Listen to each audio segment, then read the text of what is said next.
Kuwait کی فوج کا ایران کے 32 ڈرونز کو ناکام بنانے کا دعویٰ۔ کویت کی وزارت دفاع کے مطابق ایرانی حملوں کا ہدف ملک کی متعدد اہم تنصیبات تھیں۔ کویتی مسلح افواج نے تمام ڈرونز کو بروقت کارروائی کر کے تباہ کر دیا۔ قطری وزارت دفاع کا کہنا ہے کہ مسلح افواج نے متعدد ایرانی فضائی حملوں کو ناکام بنایا ہے۔ قطری میڈیا کے مطابق ایرانی حملے میں ایک بچہ زخمی ہو گیا۔ اردن کی فوج کا 3 ایرانی میزائل تباہ کرنے کا دعویٰ۔ میزائلوں کا ملبہ گرنے سے نقصان نہیں ہوا۔ بحرین میں بھی ایرانی حملوں کے باعث خطرے کے سائرن بج گئے۔ ایران اب بھی معاہدہ کرنا چاہتا ہے۔ امریکہ ایران سے بات چیت کر رہا ہے۔ ترجمان وائٹ ہاؤس کیرولین لیوٹ کی میڈیا بریفنگ۔ کہا ایران تقسیم کا شکار ہے، کچھ ایرانی رہنما معاہدہ کرنا چاہتے ہیں۔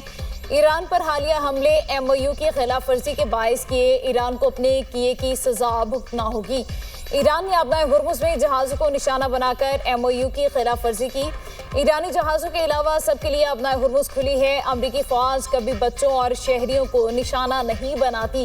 میناب اسکول پر حملے سے متعلق تحقیقات جاری ہیں۔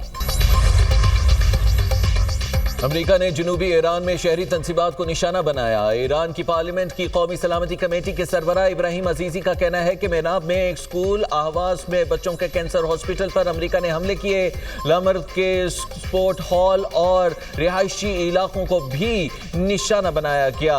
حملے انسانی حقوق کے دعوے داروں کے دورے معیار کو بے نقاب کرتے ہیں۔ دشمن جان لے، ایرانی قوم کو شکست نہیں دی جا سکتی۔ بے گناہ شہریوں کا خون رائے گا نہیں جائے گا۔ ایران کی مسلح افواج ان حملوں کا جواب لیں گی۔ ایران مذاکرات سے متعلق جیرڈ کشنر اور اسٹیو وٹکوف پر مالی فائدے کے الزامات بے بنیاد ہیں۔ امریکی نائب صدر JD وینس کا ایکس پر بیان۔ کہا کشنر اور وٹکوف صدر ٹرمپ کی ٹیم کے قابل اعتماد ارکان ہیں۔ ایران کی جانب سے کشنر اور وٹکوف سے متعلق کوئی پیغام موصول نہیں ہوا۔ دونوں مشیروں نے خطے میں امن کے لیے نمایاں کردار ادا کیا ہے۔ امریکی صدر ڈونلڈ ٹرمپ کا چین پر الیکشن ڈیٹا ہیک کرنے کا الزام۔ قوم سے خطاب میں بولے 2020 کے صدارتی انتخابات کے ڈیٹا میں بھی چین نے مداخلت کی۔ وہ امریکہ کے انتخابات میں مسلسل مداخلت اور الیکشن ڈیٹا ہیک کرنے کی کوشش کر رہا ہے۔ چین چاہتا تھا میں صدارتی الیکشن ہار جاؤں۔ چین نے امریکی عوام میں ان کے بارے میں منفی تاثر پیدا کرنے کی کوشش کی۔ نیشنل انٹیلیجنس کے ڈائریکٹر اور FBI کو چین سے متعلق تحقیقات کا حکم دیا ہے۔ انتخابات سے متعلق خفیہ انٹیلیجنس دستاویزات فوری ڈی کلاسیفائی کی جائے۔ میری تقریر نشر نہ کرنے والے ٹی وی چینلز کے لائسنس منسوخ کیے جانے چاہیے۔ قطر نے کسی پڑوسی کے خلاف کارروائی کی نہ کرے گا۔ قطر نے ایران کے خلاف فوجی کارروائی میں شرکت میں آمادگی سے متعلق خبروں کو پروپیگنڈا قرار دے کر مسترد کر دیا۔ قطر کے انٹرنیشنل میڈیا آفس نے کہا ہے کہ ایسے الزامات قطر کو اس تنازع میں گھسیٹنے کی کوشش ہے۔ الزامات کا مقصد ہمارے مصالحتی کردار کو نقصان پہنچانا ہے۔ خطے میں امن اور کشیدگی کے خاتمے کے لیے سفارتی کوششیں جاری رہیں گی۔ جنگ کے گہرے بادلوں میں بھی ایرانیوں کے حوصلے بلند۔ ایران میں امریکہ کے خلاف اور حکومت کی حمایت میں ایک بار پھر بڑے مظاہرے۔ تہران کے انقلاب اسکوائر پر ہونے والے مظاہرے میں خواتین اور بچوں کی بڑی تعداد میں شرکت۔ مظاہرین ایرانی پرچم اور انتقام کی نشانی سرخ پرچم لہراتے رہے۔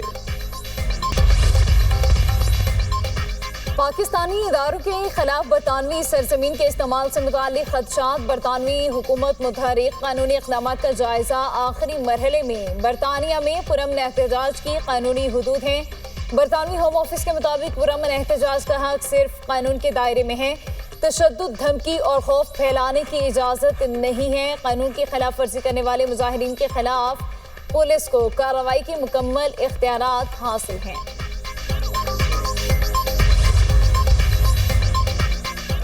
آپریشن شعبان بلوچستان سمیت خطے بھر کے امن کا ضامن عالمی سطح پر بھی پذیرائی۔ بلوچستان سے دہشت گردی کے خاتمے کے لیے آپریشن شعبان میں فطنت الخوارج، فطنت الہندوستان کے ٹھکانوں کو کامیابی سے نشانہ بنایا جا رہا ہے۔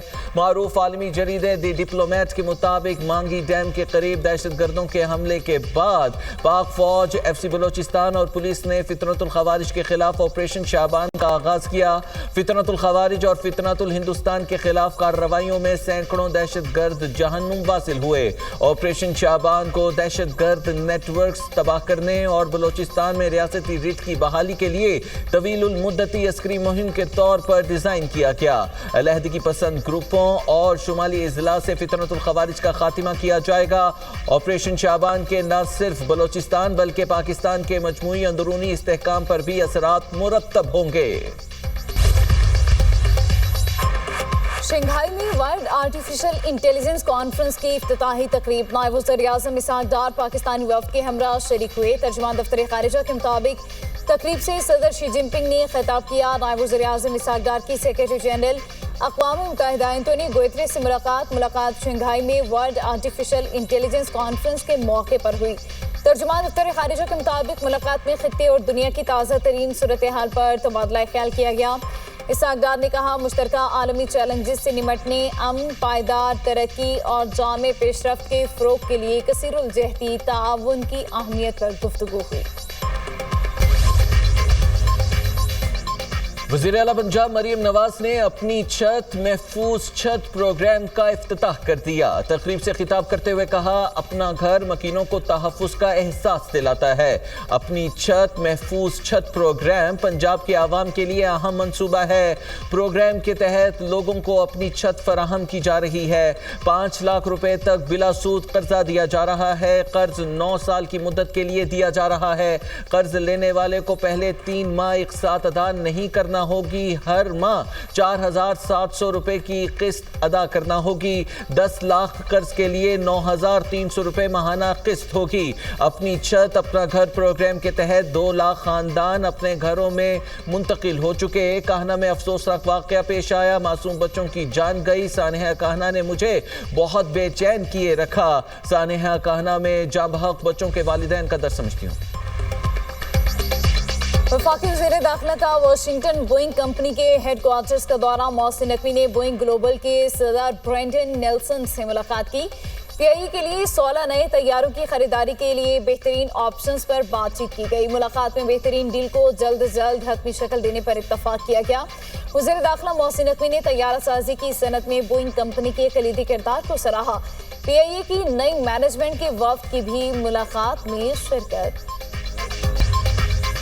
وینزویلا میں گزشتہ ماہ آنے والے زلزلوں میں ہلاکتوں کی تعداد 4930 تک پہنچ گئی۔ وینزویلا حکومت کے مطابق زلزلوں میں 16740 افراد زخمی ہوئے۔ بے گھر افراد کی تعداد 17907 ہو گئی۔